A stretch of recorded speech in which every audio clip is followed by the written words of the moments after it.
천재라고 소문난 창업자가 전기 자동차에 꽂혀 만든 회사가 있습니다. 테슬라와 스페이스X의 창업자인 일론 머스크. 혁신적인 기술과 생산 방식, 화제를 모으는 마케팅으로 가장 많이 팔리는 전기차를 내놓아 시장을 주도하면서 한때 주가 1,000달러, 시가총액 1조 달러를 돌파하기도 했었습니다. 매출 기준으로는 전 세계 10위 안에도 들지 못하지만 브랜드 파워로는 세계 2위를 달리는 자동차 기업. 최근 전기차 시장의 침체와 점점 치고 나오는 중국 전기차들의 위협으로 위기를 맞았다고 하지만 일론 머스크는 위기를 극복할 카드로 8월에 로봇 택시를 공개한다고 했습니다. 또한 오픈 AI와 경쟁하기 위해 AI 스타트 업체인 xAI 투자에 나섰죠. 테슬라는 과연 다시 반등에 성공할 수 있을까요? 오늘은 테슬라에 대한 이야기를 해보도록 하겠습니다.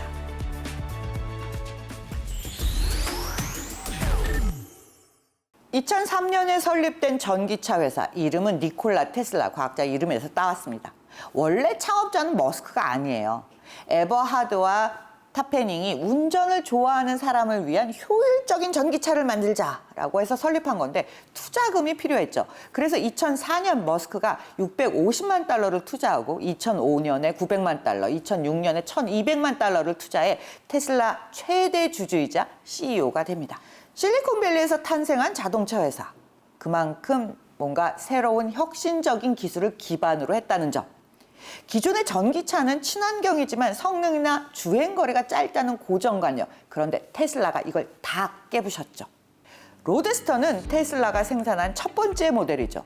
세계 최초의 전기 스포츠카. 비싸지만 이쁘고 독특하잖아요.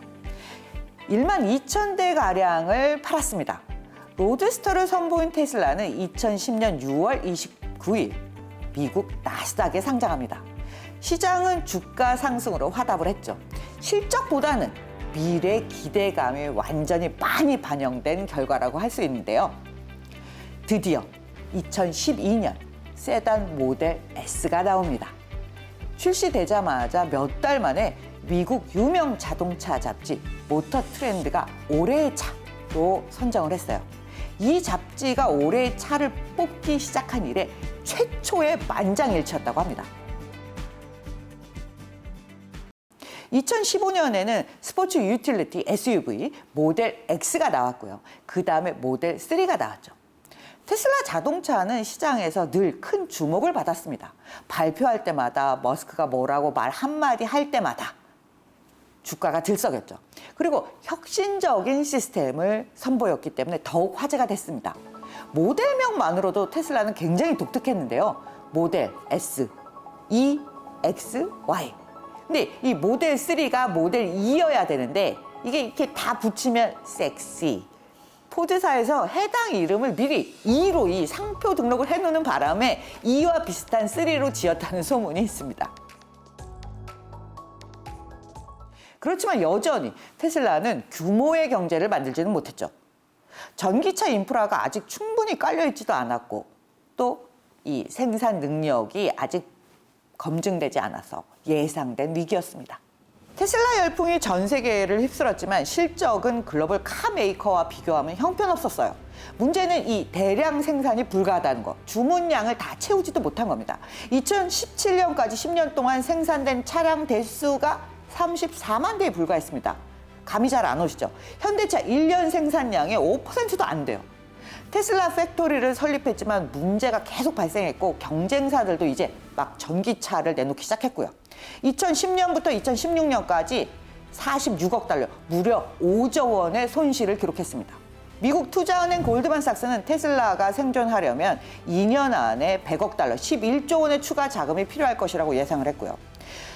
재무구조 악화로 자본시장에서는 이미 테슬라 모터스를 불량 기업으로 평가하기도 했습니다.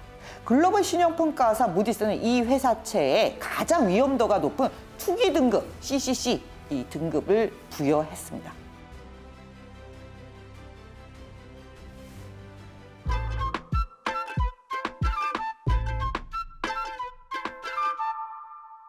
그렇게 저세상으로 갈 줄 알았던 테슬라. 일부 팬들의 지지 속에서 힘겹게 버티더니 드디어 희망이 보이기 시작합니다. 모델 3가 대박이 터졌거든요. 2018년 모델 3의 누적 판매량 수위는 정확히 미국 내 100위를 차지했습니다. 테슬라가 기사회생하기 시작합니다. 주문량을 소화하기 위해 임시 생산 라인을 설치하는 등 공격적인 설비 투자를 감행하죠. 2019년 기준 테슬라는 전 세계 36만 7,820대를 판매해 전기차 판매 2위인 BYD, 3위 북경 자동차, 4위 상하이 그룹 자동차를 다 제쳤습니다. 전통적인 글로벌 탑10 자동차 업체 중 BMW와 폭스바겐 그룹이 각각 5위와 6위를 차지하면서 겨우 체면치레를 했고요. 모델별로 봐도 테슬라 모델 3가 30만 대로 압도적인 1위를 차지했죠. 팬데믹 기간 동안 테슬라의 판매와 주가 상승은 와우, 진짜 놀라웠습니다. 다들 테슬라 주식이 있냐 없냐 이렇게 나눠졌고요. 천슬라 간다 뭐 그러면서 서학개미들이 어깨 걸고 나아가던 시절이 정말로 있었는데요. 진짜 장준 $1,000를 찍고 내려왔죠. 2021년 10월 테슬라 시총 1조 달러를 넘어섰습니다. 미국 IT 기업 중 시가총액 1조 달러가 넘는 기업은 당시에는 애플, 아마존, 마이크로소프트 등 3개 업체뿐이었습니다. 테슬라가 4번째로 1조 달러 클럽 멤버가 된 거죠. 일단 판매 실적이 크게 향상되었습니다. 2021년 전체적으로 테슬라는 93만 422대의 전기차를 생산하고 93만 6,222대를 인도해서 신기록을 세웠습니다. 2020년과 비교하면 전년 대비 82.5% 성장한 수치였습니다. 주가 상승을 이끈 기폭제는 이 렌터카 업체인 허츠 글로벌 홀딩스가 테슬라 모델 3를 10만 대 주문했기 때문이죠. 생산이 안정화되면서 테슬라는 양산 문제가 해결되었고 오토파일럿으로 대별되는 자율주행 기술, 전 세계 1,900여 곳의 테슬라 전용 충전소 설치, 그리고 이 18,000여 대의 슈퍼차저, 높은 브랜드 이미지, 게다가 타본 사람들이 말하는 전기차의 신세계라는 경험까지 더해지면서 주가가 날아갔고요. 세계 최고 가치를 자랑하는 명실상부한 글로벌 탑 자동차 업체로 자리 잡았습니다. 위기 없는 기업은 없죠. 테슬라는 혁신의 상징으로 미래 모빌리티를 이끌 것만 같았습니다. 그렇지만 판매 실적이 최근 기대보다 낮았고 전기차 시장 성장률이 둔화되면서 주가가 계속 하락했죠. 전기차 시장의 둔화와 중국 내 로컬 전기차 업체들과의 경쟁에서 밀려나면서 테슬라 실적 전망이 부정적이라는 그런 예상이 잇따라 쏟아져 나왔습니다. 특히 중국은 테슬라 매출에서 35에서 40%를 차지하는 굉장히 중요한 시장입니다. 그래서 중국에서의 판매를 늘려보려고 가격을 내렸는데 이게 오히려 매출이 줄어드는 효과만 가져왔을 뿐입니다. 별도의 구독료를 내고 이용하는 FSD, 이 Full Self Driving 시스템이 있는데요. 이게 완전 자율주행의 서비스 구독료도 낮췄습니다. 게다가 유럽에서 최고 안전 등급을 잃을 위기에 처해 있는데요. 방향 지시 등에 사용되는 이 스티어링 레버를 없애고 대신 터치 버튼으로 대체를 했는데 유럽에서는 차량 내부의 이 터치 스크린 남용을 단속할 계획이라고 합니다. 왜냐하면 이 주요 제어 장치를 중앙 터치 스크린으로 옮기면 운전자가 도로에서 눈을 뗄 수밖에 없고 주행 중 위험이 높아지기 때문이라고 합니다. 기술적인 문제로는 그놈의 자율주행, 이게 잘 안 되는 거죠. 결함으로 리콜도 하고 있고 법적인 문제, 기술적인 문제가 언제쯤 완벽하게 해결될지 알 수가 없다는 겁니다. 그래서 테슬라가 이대로 주저앉게 되는 거 아니냐라는 우려 속에서 일론 머스크가 최근 승부수를 던졌습니다. 머스크는 중국 베이징을 방문해 리창 총리를 만났습니다. 1대1로 만나 면담을 하면서 외국 투자 기업은 중국 발전에 없어서는 안 될 중요한 참여자이자 공헌자다. 중국의 초대형 시장은 항상 외국 투자 기업에게 개방될 것이다. 라고 총리가 말을 했고요. 상하이 기갑 팩토리에서 생산된 완전 자율주행 FSD 차량이 외국 기업 최초로 자동차 데이터 안전 검사에서 적합 판정을 받았습니다. 물론 테슬라만 받은 건 아니에요. 비아디, 리오토, 로터스, 호전 등 중국 자동차 업계도 함께 적합 판정을 받았죠. 중국 당국이 요구하는 데이터 안전 및 개인정보 보호와 관련된 심사를 통과하고 데이터 보안 문제도 해결이 된 겁니다. 이번 중국 당국의 승인으로 완전 주행 차량 판매가 가능해진 것이죠. 이게 전부가 아닙니다. 테슬라는 중국 포털 기업 바이두와 지도 및 제작, 내비게이션 부분에서 협력을 하기로 했다고 발표를 했는데요. 이게 굉장한 의미를 갖고 있습니다. 중국은 당국이 인정한 자국 기업과 파트너십을 맺은 외국 기업들에게만 중국의 공공지도 사용을 허락해 주는데요.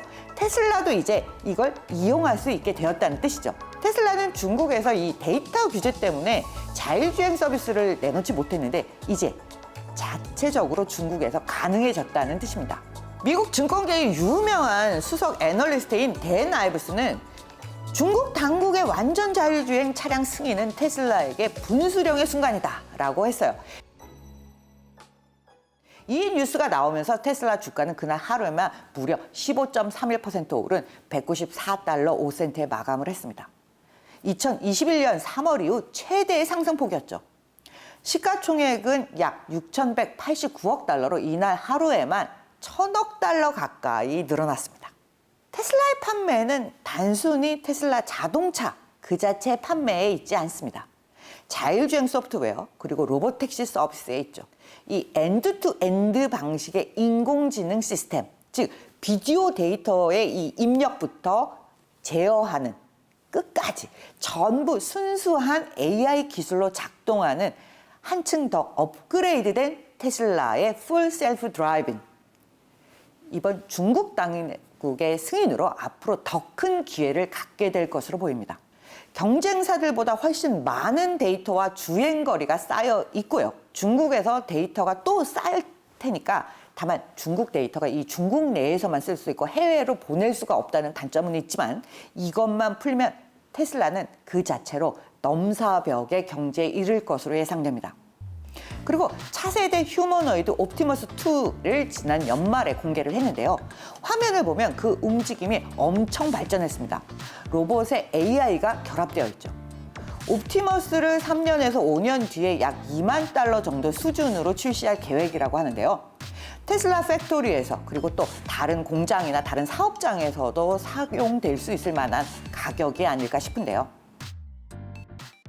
머스크는 최근 이 소셜 미디어에서 8월 8일 로봇 택시를 공개하겠다라고 선언했습니다. 시장은 여기에 대한 기대감이 엄청나게 커진 상태입니다. 로봇 택시는 테슬라 전기차 및 인공지능 사업과 강력한 시너지를 낼 것으로 예상이 되지만 자율주행 택시를 구현할 만큼의 기술력을 갖춰낼 수 있을까요? 휴머노이드, AI 등에서 얼마나 또 새로운 혁신을 이뤄낼까요?